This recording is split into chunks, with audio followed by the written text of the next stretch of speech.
Puluto po tayo ng tilapia na may pechay ngayon.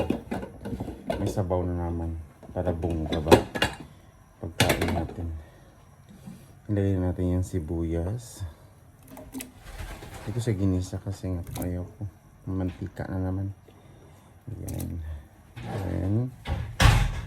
Huwag kayo maingay, anak. Then, ang pamalakasan nating luya. Yan na po. Lagay na natin siya. Hindi ko siya binabalak kasi bata pa to ang luya eh. After that, ang ating tawag nito. Yan. Ang ating kamatis. Hintayin na lang natin siya na kumulo siya ng bonggang-bongga. At nilagay na natin yung iba pang mga ingredient. Katulad ng sili, dahon ng leaves, mga ganyan, o diba? So, ang tilapia natin is ready na rin natin para pasok sa banga. Ang tilapia natin, 4 na piraso. Malaki na po ito. Ayan po, ayan. 2 araw yan na ulam.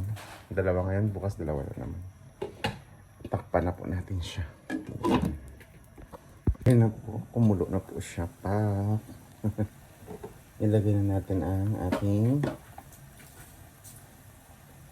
tilapia.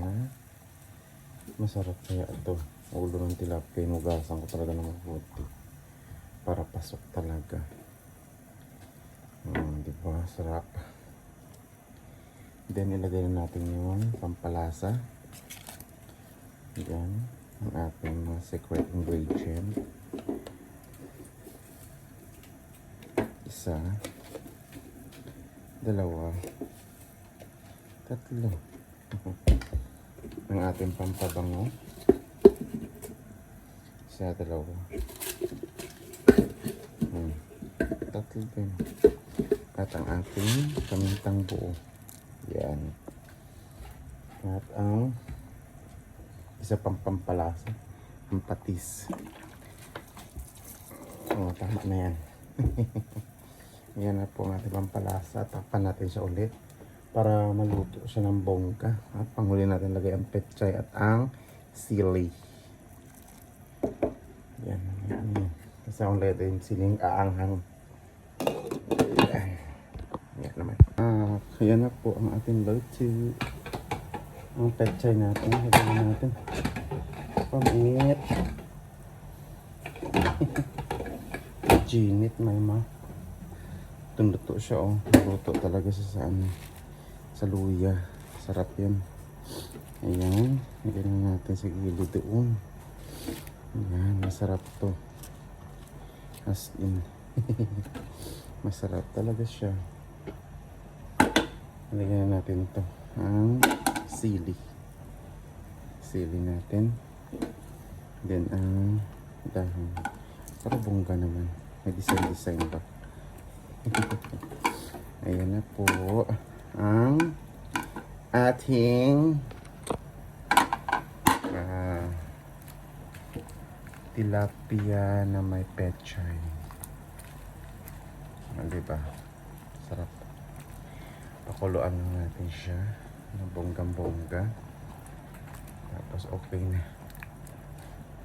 Pakuluan natin. Yan po. Na po ang ating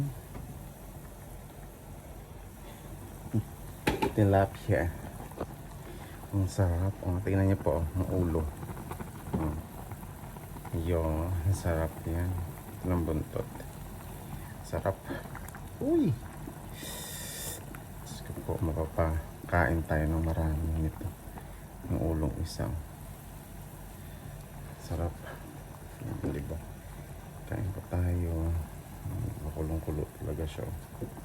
Ito luto.